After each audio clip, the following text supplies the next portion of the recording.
Om Shanti 3 September 2025 प्रातः मुरली शिव भगवानकर मधुर महावाक्य। शिव बाबा कहते मिठे बच्चे, सत्य पंडा तुम मानकु सत्य यात्रा शिखाइबा पई आसिछंती। तुमर यात्रारे मुख्य धारणा हेउछि पवित्रता। तेणु योगयुक्त हुआ एवं पवित्र हुआ। सत्य पंडा तुम मानकु सत्य यात्रा शिखाइबा पई आसिछंती। तुमर यात्रारे मुख्य धारणा हेउछि पवित्रता। तेणु योगयुक्त हुआ एवं पवित्र हुआ। आजिर प्रश्न, तुम भली मेसेंजर अर्थात संदेशदाता अथवा पेगबरकर संतान मानकु केउं कथा व्यतीत अन्य कौनसी कथारे युक्तितर्क करिबा उचित नुहे। तुम भली मेसेंजर अर्थात संदेशदाता अथवा पेगम्बरंकर संतान मानकु केउं कथा व्यतीत अन्य कौनसी कथारे युक्तितर्क करिबा उचित नुहे। उत्तर, मेसेंजर शिव बाबांकर संतान माने समस्तंकु यही संदेश दिए जे निजको आत्मा मने कर एवं बाबांकु मने पकाओ, तेबे यही जोग अग्नि द्वारा तुमर विकर्म विनाश होइजिब। यही चिंता व्यतीत अन्य कौनसी कथारे किछि भी फायदा नहीं। तुमको केवल समस्तंकु बाबांकर परिचय देबाकु हेब, जाहा द्वारा सेमाने आस्तिक हेबे। जेतेबेले रचयिता बाबांकु जानिजिबे सेतेबेले तांकर रचना को जानिबा सहज होइजिब। गीत हमारे तीर्थ न्यारे हे। ओम शांति। मधुर आत्मिक संतान माने जानिछंती जे आमे सत्य तीर्थवासी अटु। सत्य पंडा एवं आमे जेउ माने कि तांकर संतान अटु। आमे मध्य सत्य तीर्थ को जाउछु। ଏହା ହେଉଛି ମିଥ୍ୟା ଖଣ୍ଡ ଅଥବା ପତିତ ଖଣ୍ଡ। ଏବେ ସତ୍ୟ ଖଣ୍ଡ ଅଥବା ପବିତ୍ର ଖଣ୍ଡକୁ ଯାଉଛୁ।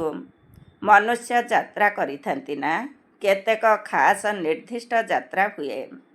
ସେଠାକୁ କେହି ବି କେତେବେଳେ ଯାଇପାରନ୍ତି।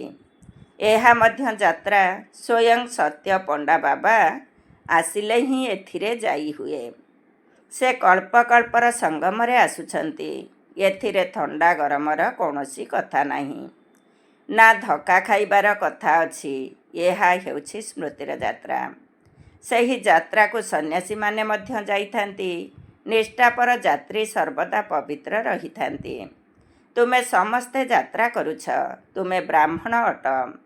ସତ୍ୟ ବ୍ରହ୍ମା କୁମାର କୁମାରୀ କିଏ ଅଟନ୍ତି?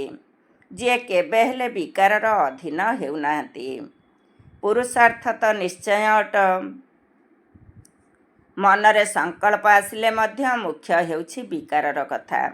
କେହି ଯଦି ପଚାରୁଛନ୍ତି ତୁମ ପାଖରେ ନିର୍ବିକାରୀ ବ୍ରାହ୍ମଣ କେତେ ଜଣ ଅଛନ୍ତି, କୁହ ଏକଥା ପଚାରିବାର ଆବଶ୍ୟକତା ନାହିଁ। ଏହି କଥାରେ କ'ଣ ଆପଣଙ୍କର ପେଟ ପୂରିବ? ତୁମେ ଯାତ୍ରୀ ହୁଅ। ଯାତ୍ରୀ କେତେ ଜଣ ଅଛନ୍ତି ଏକଥା ପଚାରିବାରେ କୌଣସି ଫାଇଦା ନାହିଁ। ସତ୍ୟ ଏବଂ ମିଥ୍ୟା ଉଭୟ ବ୍ରାହ୍ମଣ ମଧ୍ୟ ଅଛନ୍ତି। ଆଜି ଅସଲି ଅଛନ୍ତି, କାଲି ନକଲି ହୋଇଯାଉଛନ୍ତି। ବେକାରଗ୍ରସ୍ତ ହେଲେ ମାନେ ସେ ବ୍ରାହ୍ମଣ ନୁହନ୍ତି। ଯେଉଁ ଶୂଦ୍ର ଥିଲେ ପୁଣି ସେହି ଶୂଦ୍ର ହୋଇଗଲେ। ଆଜି ପ୍ରତିଜ୍ଞା କରି କାଲି ବିକାରର ଅଧୀନ ହୋଇ ଅସୁର ହୋଇଯାଉଛନ୍ତି। ତେବେ ଏହି କଥା ସବୁ କେତେ ସବୁ ବୁଝାଉଥିବି। ଏହାଦ୍ୱାରା ପେଟ ଭରିବ ନାହିଁ ଅଥବା ମୁଖମୁଠା ହେବ ନାହିଁ। ଏଠାରେ ଆମେ ବାବାଙ୍କୁ ମନେ ପକାଉଛୁ ଏବଂ ବାବାଙ୍କ ରଚନାର ଆଦି ମଧ୍ୟ ଅନ୍ତକୁ ଜାଣୁଛୁ। ବାକି ଆଉ କୌଣସି କଥାରେ କିଛି ନାହିଁ।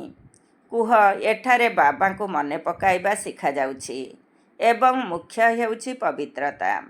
ଯିଏ ଆଜି ପବିତ୍ର ହୋଇ ପୁଣି ଅପବିତ୍ର ହୋଇଯାଉଛନ୍ତି ସେ ବ୍ରାହ୍ମଣ ନୁହନ୍ତି। ଏହି ହିସାବ କେତେ ବସି ତୁମକୁ ଶୁଣାଉଥିବି। ଏପରି ବହୁତ ମାୟାର ତୋଫାନରେ ପଡ଼ି ତଳକୁ ଖସି ଯାଉଛନ୍ତି। ସେଥିପାଇଁ ବ୍ରାହ୍ମଣମାନଙ୍କର ମାଳା ତିଆରି ହୋଇପାରିବ ନାହିଁ। ଆମେ ତ ପେଗମ୍ବର ଅଥବା ମେସେଞ୍ଜରଙ୍କର ସନ୍ତାନ। ସମସ୍ତଙ୍କୁ ସନ୍ଦେଶ ଦେଉଛୁ। ନିଜକୁ ଆତ୍ମା ବୁଝି ବାବାଙ୍କୁ ମନେ ପକାଅ, ତେବେ ଏହି ଯୋଗ ଅଗ୍ନି ଦ୍ୱାରା ବିକର୍ମ ବିନାଶ ହେବ। ମନରେ ଏହି ଚିନ୍ତା ରଖ। ବାକି ଲୋକମାନେ ତ ବହୁତ ପ୍ରଶ୍ନ ପଚାରିବେ।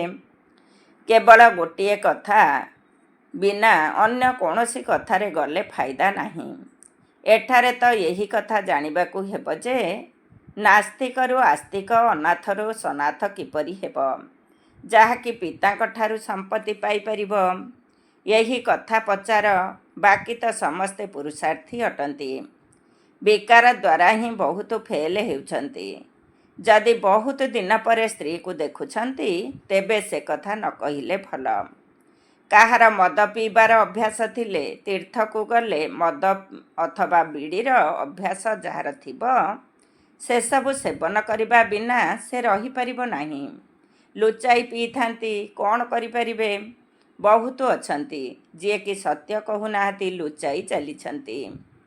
ବାବା ସନ୍ତାନମାନଙ୍କୁ ଉପାୟ ବତାଉଛନ୍ତି ଯେ କିପରି ଚତୁରତାର ସହ ଜବାବ ଦେବା ଉଚିତ। ଏକେ ବାବାଙ୍କର ହିଁ ପରିଚୟ ଦେବାକୁ ହେବ, ଯାହାଦ୍ୱାରା ମନୁଷ୍ୟ ଆସ୍ତିକ ହେବେ। ବାବାଙ୍କୁ ନ ଜାଣିବା ପର୍ଯ୍ୟନ୍ତ କୌଣସି ପ୍ରଶ୍ନ ପଚାରିବା ହିଁ ନିରର୍ଥକ ଅଟେ। ଏପରି ବହୁତ ଆସୁଛନ୍ତି ଯିଏ କିଛି ବି ବୁଝୁନାହାନ୍ତି, କେବଳ ଶୁଣୁଛନ୍ତି, ଫାଇଦା କିଛି ହେଲେ ନାହିଁ। ପିଲାମାନେ ବାବାଙ୍କୁ ପତ୍ର ଲେଖୁଛନ୍ତି, 1000 2000 ଆସି ପ୍ରଦର୍ଶନୀ ବୁଝିଗଲେ, କିନ୍ତୁ ସେମାନଙ୍କ ଭିତରୁ ଜଣେ 2 ଜଣ ବୁଝିବା ପାଇଁ ଆସୁଛନ୍ତି। ଅମୁକ ବଡ଼ ଲୋକମାନେ ଆସୁଛନ୍ତି। ବାବା ବୁଝି ଯାଉଛନ୍ତି ଯେ ସେମାନଙ୍କୁ ଯେଉଁ ପରିଚୟ ମିଳିବା ଦରକାର ତାହା ମିଳିନାହିଁ। ପୂରା ପରିଚୟ ମିଳିଲେ ବୁଝିଯିବେ, ଇଏ ତ ଠିକ୍ କଥା କହୁଛନ୍ତି। ଆମ ଆତ୍ମାମାନଙ୍କର ପିତା ପରମ ପିତା ପରମାତ୍ମା ଅଟନ୍ତି।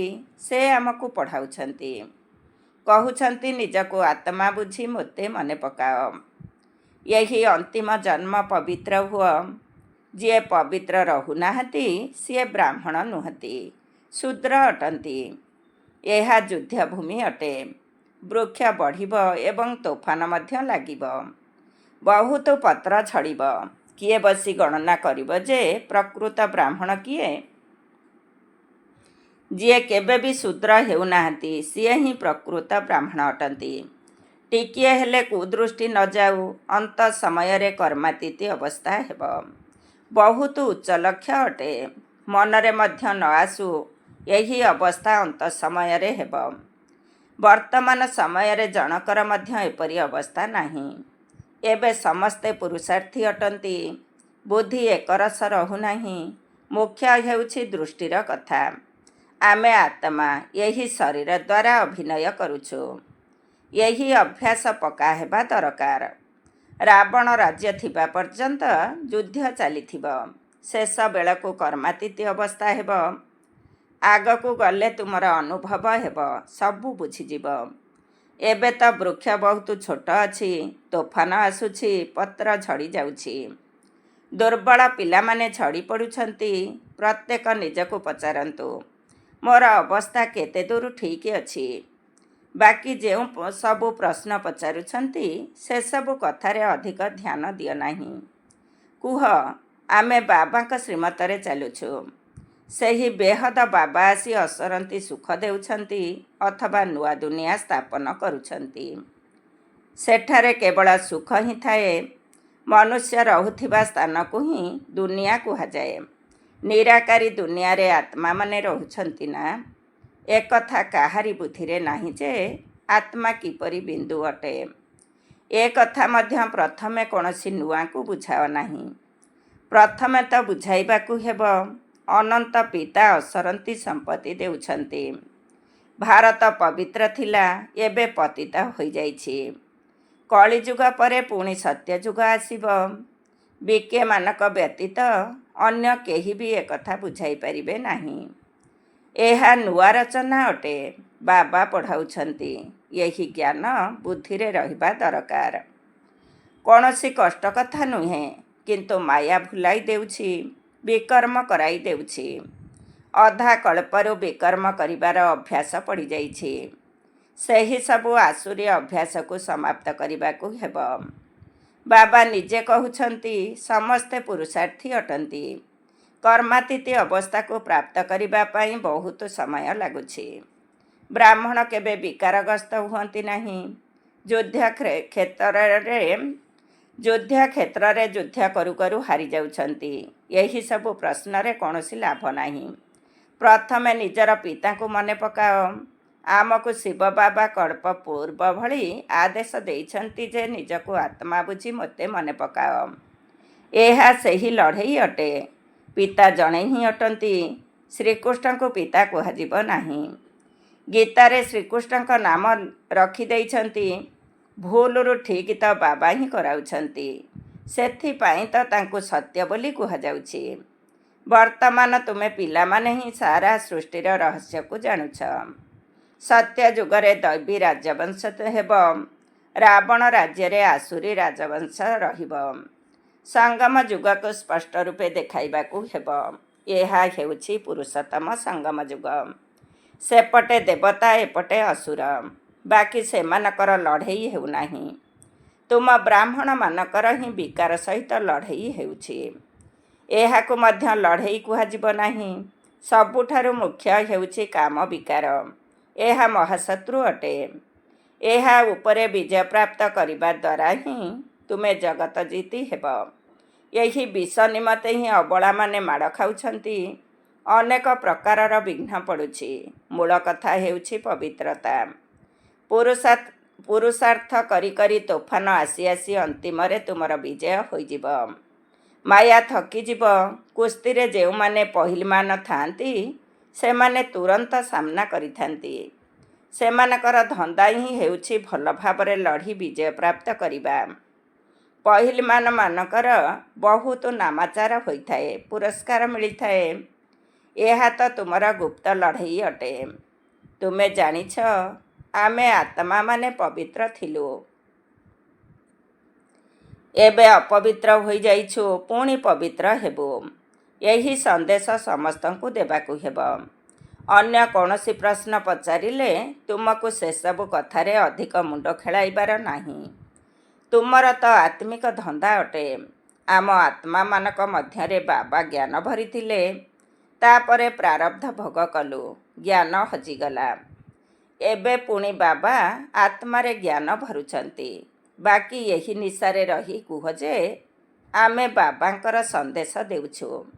ବାବାଙ୍କୁ ମନେ ପକାଇଲେ ତୁମର କଲ୍ୟାଣ ହେବ। ତୁମର ଏହା ରୁହାନୀ ଧନ୍ଦା ଅଟେ। ପ୍ରଥମ କଥା ହେଉଛି ବାବାଙ୍କୁ ଜାଣ। ବାବା ହିଁ ଜ୍ଞାନର ସାଗର ଅଟନ୍ତି। ସେ କୌଣସି ପୁସ୍ତକ ଶୁଣାଉ ନାହାନ୍ତି। ଯେଉଁମାନେ ଦର୍ଶନ ତତ୍ତ୍ୱରେ ଡିଗ୍ରୀ ହାସଲ କରୁଛନ୍ତି ସେମାନେ ବହିପତ୍ର ପଢ଼ୁଛନ୍ତି। ଭଗବାନ ତ ଜ୍ଞାନର ସାଗର ଅଟନ୍ତି। ତାଙ୍କ ପାଖରେ ସୃଷ୍ଟିର ଆଦି ମଧ୍ୟ ଅନ୍ତର ଜ୍ଞାନ ରହିଛି। ସେ କ'ଣ କିଛି ବହି ପଢ଼ୁଛନ୍ତି କି? ସେ ତ ସବୁ ବେଦଶାସ୍ତ୍ର ଆଦିକୁ ଜାଣିଛନ୍ତି। ବାବା କହୁଛନ୍ତି ତୁମକୁ ଜ୍ଞାନ ଶୁଣାଇବାର ପାଟ ମୋର ରହିଛି। ଜ୍ଞାନ ଏବଂ ଭକ୍ତିର ପ୍ରଭେଦ ଆଉ କେହି ବତାଇ ପାରିବେ ନାହିଁ। ଏହା ହେଲା ଜ୍ଞାନର ପାଠପଢ଼ା। ଭକ୍ତିକୁ ଜ୍ଞାନ କୁହାଯିବ ନାହିଁ। ସମସ୍ତଙ୍କର ସଦ୍ଗତି ଦାତା ଏକେ ହିଁ ବାବା ଅଟନ୍ତି। ବିଶ୍ୱ ଇତିହାସର ପୁନରାବୃତ୍ତି ନିଶ୍ଚୟ ହେବ। ପୁରୁଣା ଦୁନିଆ ପରେ ପୁଣି ନୂଆ ଦୁନିଆ ନିଶ୍ଚୟ ଆସିବ। ତୁମେ ପିଲାମାନେ ଜାଣିଛ, ବାବା ଆମକୁ ପୁନର୍ବାର ପଢ଼ାଉଛନ୍ତି। ବାବା କହୁଛନ୍ତି ମୋତେ ମନେ ପକାଅ। ସମସ୍ତ ଗୁରୁତ୍ୱ ଏହା ଉପରେ ରହିଛି। ବାବା ଜାଣିଛନ୍ତି ବହୁତ ଭଲ ଭଲ ନାମୀଗ୍ରାମୀ ସନ୍ତାନମାନେ ମଧ୍ୟ ଏହି ଯୋଗର ଯାତ୍ରାରେ ବହୁତ ଦୁର୍ବଳ ଅଟନ୍ତି। ଏବଂ ଯେଉଁମାନେ ନାମୀଗ୍ରାମୀ ନୁହନ୍ତି, ବନ୍ଧନଯୁକ୍ତ, ଗରିବ, ସେମାନେ ଅଧିକ ଯୋଗଯୁକ୍ତ ରହିଥାନ୍ତି। ପ୍ରତ୍ୟେକ ନିଜ ମନକୁ ପଚାରନ୍ତୁ, ମୁଁ ବାବାଙ୍କୁ କେତେ ସମୟ ମନେ ପକାଉଛି? ବାବା କହୁଛନ୍ତି ପିଲାମାନେ, ଯେତେ ସମ୍ଭବ ତୁମେ ମୋତେ ମନେ ପକାଅ। ଭିତରେ ଭିତରେ ବହୁତ ହର୍ଷିତ ହୋଇ ରୁହ। ଭଗବାନ ପଢ଼ାଉଛନ୍ତି, ତେଣୁ କେତେ ଖୁସି ହେବା ଉଚିତ। ବାବା କହୁଛନ୍ତି ତୁମେ ପବିତ୍ର ଆତ୍ମା ଥିଲ, ପୁଣି ଶରୀର ଧାରଣ କରି ପାଠ କରି କରି ପତିତ ହୋଇଯାଇଛ। ଏବେ ପୁଣି ପବିତ୍ର ହେବାକୁ ପଡ଼ିବ। ପୁଣି ସେହି ଦୈବୀ ଅଭିନୟ କରିବାକୁ ହେବ। ତୁମେ ଦୈବୀ ଧର୍ମର ଅଟନା। ତୁମେ ହିଁ 84 ଜନ୍ମର ଚକ୍ର ଲଗାଇଛ। ସମସ୍ତ ସୂର୍ଯ୍ୟବଂଶୀ ମଧ୍ୟ 84 ଜନ୍ମ ନେଉନାହାନ୍ତି। ପଛରେ ଆସୁଛନ୍ତି ନା? ନହେଲେ ତ ତୁରନ୍ତ ସମସ୍ତେ ଆସିଯିବେ। ଅମୃତ ବେଳାରୁ ଉଠି ବୁଦ୍ଧି ଦ୍ୱାରା ବିଚାର ସାଗର ମନ୍ଥନ କଲେ ବୁଝିପାରିବ। ପିଲାମାନଙ୍କୁ ହିଁ ବିଚାର ସାଗର ମନ୍ଥନ କରିବାକୁ ପଡ଼ିବ। ଶିବ ବାବା ତ କରନ୍ତି ନାହିଁ। ସେ ତ କହୁଛନ୍ତି ଡ୍ରାମା ଅନୁସାରେ ଯାହା କିଛି ଶୁଣାଉଛି ଏପରି ଭାବ ଯେ କଳ୍ପ ପୂର୍ବ ଭଳି ଯାହା ବୁଝାଇଥିଲି ତାହା ବୁଝାଇଲି। ମନ୍ଥନ ତୁମେ କରୁଛ। ତୁମକୁ ହିଁ ବୁଝାଇବାକୁ ହେବ, ଜ୍ଞାନ ଦେବାକୁ ହେବ। ଏହି ବ୍ରହ୍ମା ମଧ୍ୟ ମନ୍ଥନ କରୁଛନ୍ତି। ବିକେମାନଙ୍କୁ ମନ୍ଥନ କରିବାକୁ ହେବ, ଶିବ ବାବାଙ୍କୁ ନୁହେଁ। ମୂଳ କଥା ହେଲା କାହା ସହିତ ଅଧିକ କଥା ହୁଅ ନାହିଁ। ଶାସ୍ତ୍ରବାଦୀମାନେ ପରସ୍ପର ମଧ୍ୟରେ ବହୁତ ଯୁକ୍ତିତର୍କ କରିଥାନ୍ତି। ତୁମକୁ କାହା ସହ ବାଦ ବିବାଦ କରିବାର ନାହିଁ। ତୁମକୁ କେବଳ ସନ୍ଦେଶ ଦେବାର ଅଛି। ପ୍ରଥମେ କେବଳ ମୁଖ୍ୟ ଗୋଟିଏ କଥା ଉପରେ ବୁଝାଅ ଏବଂ ଲେଖାଅ। ପ୍ରଥମେ ଏହି ପାଠ ପଢ଼ାଅ ଯେ ଏଠାରେ କିଏ ପଢ଼ାଉଛନ୍ତି ତାହା ଲେଖ। ଏହି କଥା ତୁମେ ପଛକୁ ରଖୁଥିବାରୁ ସଂଶୟ ଆସୁଛି। ନିଶ୍ଚୟ ବୁଦ୍ଧି ହୋଇନଥିବା କାରଣରୁ ବୁଝୁନାହାନ୍ତି। କେବଳ ଠିକ୍ କଥା ବୋଲି କହିଦିଅନ୍ତି। ଏହା ହିଁ ହେଉଛି ପ୍ରଥମ ମୁଖ୍ୟ କଥା। ରଚୟିତା ବାବାଙ୍କୁ ବୁଝ, ପୁଣି ରଚନାର ରହସ୍ୟ ବୁଝିବ। ମୁଖ୍ୟ କଥା ଗୀତାର ଭଗବାନ କିଏ, ଏଥିରେ ହିଁ ତୁମର ବିଜୟ ହେବ। ପ୍ରଥମେ କେଉଁ ଧର୍ମ ସ୍ଥାପନ ହୋଇଥିଲା? ପୁରୁଣା ଦୁନିଆକୁ ନୂଆ ଦୁନିଆ କିଏ କରୁଛନ୍ତି? ବାବା ହିଁ ଆତ୍ମାମାନଙ୍କୁ ନୂଆ ଜ୍ଞାନ ଶୁଣାଉଛନ୍ତି, ଯାହାଦ୍ୱାରା ନୂଆ ଦୁନିଆର ସ୍ଥାପନା ହେଉଛି। ତୁମକୁ ବାବା ଏବଂ ରଚନାର ପରିଚୟ ମିଳୁଛି।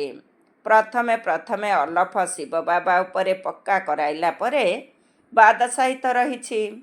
ବାବାଙ୍କ ଠାରୁ ହିଁ ସମ୍ପତ୍ତି ମିଳୁଛି। ବାବାଙ୍କୁ ଜାଣିଲ ତ ସମ୍ପତ୍ତିର ହକଦାର ହେଲ। ପିଲା ଜନ୍ମ ହୋଇ ମା ବାପାଙ୍କୁ ଦେଖିଲେ ଏବଂ ବାସ୍ ସବୁ କିଛି ପକ୍କା ହୋଇଯାଏ। ମାତା ପିତାଙ୍କ ବିନା ପିଲା ଅନ୍ୟ କାହା ପାଖକୁ ଯାଇନଥାଏ। କାହିଁକି ନା ମା ଠାରୁ କ୍ଷୀର ଖାଇବାକୁ ମିଳିଥାଏ। ଏଠାରେ ମଧ୍ୟ ଜ୍ଞାନର କ୍ଷୀର ମିଳୁଛି। ମାତା ପିତା ଅଟନ୍ତି ନା? ଏହା ବହୁତ ସୂକ୍ଷ୍ମ କଥା। ତୁରନ୍ତ କେହି ବୁଝିପାରିବେ ନାହିଁ। ଆଚ୍ଛା, ମିଠା ଶିଖିଲ ଧେ ସନ୍ତାନମାନଙ୍କ ପ୍ରତି ମାତା ପିତା ବାପ ଦାଦାଙ୍କର ମଧୁର ସ୍ନେହ ସମ୍ପନ୍ନ ଶୁଭେଚ୍ଛା ଏବଂ ସୁପ୍ରଭାତ। ଆତ୍ମିକ ପିତାଙ୍କର ଆତ୍ମିକ ସନ୍ତାନମାନଙ୍କୁ ନମସ୍ତେ। ଆମ ଆତ୍ମିକ ସନ୍ତାନମାନଙ୍କର ଆତ୍ମିକ ମାତା ପିତା ବାପ ଦାଦାଙ୍କୁ ନମସ୍ତେ, ସୁପ୍ରଭାତ। ଧାରଣା ପାଇଁ ମୁଖ୍ୟ ସାର 1 ନମ୍ବର। ସଚ୍ଚା ପବିତ୍ର ବ୍ରାହ୍ମଣ ହେବାକୁ ପଡ଼ିବ। କେବେ ବି ଶୂଦ୍ର ଅର୍ଥାତ୍ ପତିତ ହେବାର ବିଚାର ମଧ୍ୟ ମନ ଭିତରେ ନ ଆସୁ। ଟିକିଏ ବି କୁଦୃଷ୍ଟି ନ ଯାଉ। ନିଜର ଅବସ୍ଥାକୁ ଏହିଭଳି କରିବାକୁ ହେବ। 2 ନମ୍ବର, ବାବା ଯାହା ସବୁ ପାଠ ପଢ଼ାଉଛନ୍ତି ସେଗୁଡ଼ିକୁ ବୁଦ୍ଧିରେ ରଖିବାକୁ ହେବ। ବିକର୍ମ କରିବାର ଯେଉଁ ଆସୁରୀ ଅଭ୍ୟାସ ରହିଛି ତାକୁ ସମାପ୍ତ କରିବାକୁ ହେବ। ପୁରୁଷାର୍ଥ କରି ସମ୍ପୂର୍ଣ୍ଣ ପବିତ୍ରତାର ଉଚ୍ଚ ଲକ୍ଷ୍ୟକୁ ପ୍ରାପ୍ତ କରିବାକୁ ହେବ। ଆଜିର ବରଦାନ, କାରଣର ନିବାରଣ କରି ଚିନ୍ତା ଏବଂ ଭୟଠାରୁ ମୁକ୍ତ ରହୁଥିବା ମାଷ୍ଟର ସର୍ବଶକ୍ତିମାନ ଭବ। କାରଣର ନିବାରଣ କରି ଚିନ୍ତା ଏବଂ ଭୟଠାରୁ ମୁକ୍ତ ରହୁଥିବା ମାଷ୍ଟର ସର୍ବଶକ୍ତିମାନ ଭବ। ଡିଟେଲ୍ସ, ବର୍ତ୍ତମାନ ସମୟରେ ଅଳ୍ପ କାଳର ସୁଖ ସାଥିରେ ଚିନ୍ତା ଏବଂ ଭୟ ଏହି ଦୁଇଟି ଜିନିଷ ତ ନିଶ୍ଚିତ ରହିଛି। ଯେଉଁଠାରେ ଚିନ୍ତା ଅଛି ସେଠାରେ ନିଶ୍ଚିନ୍ତ ସ୍ଥିତି ରହିପାରିବ ନାହିଁ ଏବଂ ଯେଉଁଠାରେ ଭୟ ଅଛି ସେଠାରେ ଶାନ୍ତି ରହିପାରିବ ନାହିଁ। ତେଣୁ ସୁଖ ସହିତ ଏହି ଦୁଃଖ ଅଶାନ୍ତିର ଦୁଇଟି କାରଣ ମଧ୍ୟ ନିଶ୍ଚିତ ରହିଛି। କିନ୍ତୁ ତୁମେ ସର୍ବଶକ୍ତି ରୂପୀ ସମ୍ପତ୍ତିରେ ସମ୍ପନ୍ନ ମାଷ୍ଟର ସର୍ବଶକ୍ତିମାନ ପିଲାମାନେ ଦୁଃଖର କାରଣର ନିବାରଣ କରିବା ବାଲା ଏବଂ ସର୍ବ ସମସ୍ୟାର ସମାଧାନ କରିବା ବାଲା ସମାଧାନ ସ୍ୱରୂପ ଅଟ। ସେଥିପାଇଁ ତୁମେ ଚିନ୍ତା ଏବଂ ଭୟଠାରୁ ମୁକ୍ତ ଅଟ। ଯେକୌଣସି ସମସ୍ୟା ତୁମ ସମ୍ମୁଖକୁ ଖେଳ ଦେଖାଇବା ପାଇଁ ଆସିଥାଏ, ଡରାଇବା ପାଇଁ ନୁହେଁ। ଆଜିର ସ୍ଲୋଗାନ, ନିଜର ମନୋବୃତ୍ତିକୁ ଯଦି ଶ୍ରେଷ୍ଠ କରିଦେବ ତେବେ ତୁମର ପ୍ରବୃତ୍ତି ଅର୍ଥାତ୍ ଗୃହସ୍ଥ ବ୍ୟବହାର ସ୍ୱତଃ ଶ୍ରେଷ୍ଠ ହୋଇଯିବ। ନିଜର ମନୋବୃତ୍ତିକୁ ଯଦି ଶ୍ରେଷ୍ଠ କରିଦେବ, ତେବେ ତୁମର ପ୍ରବୃତ୍ତି ଅର୍ଥାତ୍ ଗୃହସ୍ଥ ବ୍ୟବହାର ସ୍ୱତଃ ଶ୍ରେଷ୍ଠ ହୋଇଯିବ। ଓମ୍ ଶାନ୍ତି। ଆଜିର ଅବ୍ୟକ୍ତ ଇସାରା। ଏବେ ଲଗନର ଅଗ୍ନିକୁ ପ୍ରଜ୍ୱଳିତ କରି ଯୋଗକୁ ଜ୍ୱାଳାରୂପ କର। ସମୟକୁ ଦୃଷ୍ଟିରେ ରଖି ଏବେ ସମସ୍ତ ବ୍ରାହ୍ମଣ ଆତ୍ମାମାନଙ୍କୁ ନିକଟକୁ ଆଣିବା ସହିତ ଜ୍ୱାଳା ସ୍ୱରୂପର ବାୟୁମଣ୍ଡଳ ସୃଷ୍ଟି କରିବାର ସେବା କର। ସେଥିପାଇଁ ହୁଏତ ଯୋଗ ଭଟ୍ଟିକର ନଚେତ ପରସ୍ପର ସଂଗଠିତ ରୂପରେ ଜ୍ଞାନ ଯୋଗର ବାର୍ତ୍ତାଳାପ ଅର୍ଥାତ୍ ଆଲୋଚନା କର, କିନ୍ତୁ ଜ୍ୱାଳା ସ୍ୱରୂପର ଅନୁଭବ ନିଶ୍ଚିତ କର ଏବଂ କରାଅ। ଯଦି ଏହିଭଳି ସେବାରେ ଲାଗି ପଡ଼ିବ, ତେବେ ଛୋଟ ଛୋଟ କଥା ସବୁ ସହଜରେ ପରିବର୍ତ୍ତନ ହୋଇଯିବ। ଓମ୍ ଶାନ୍ତି।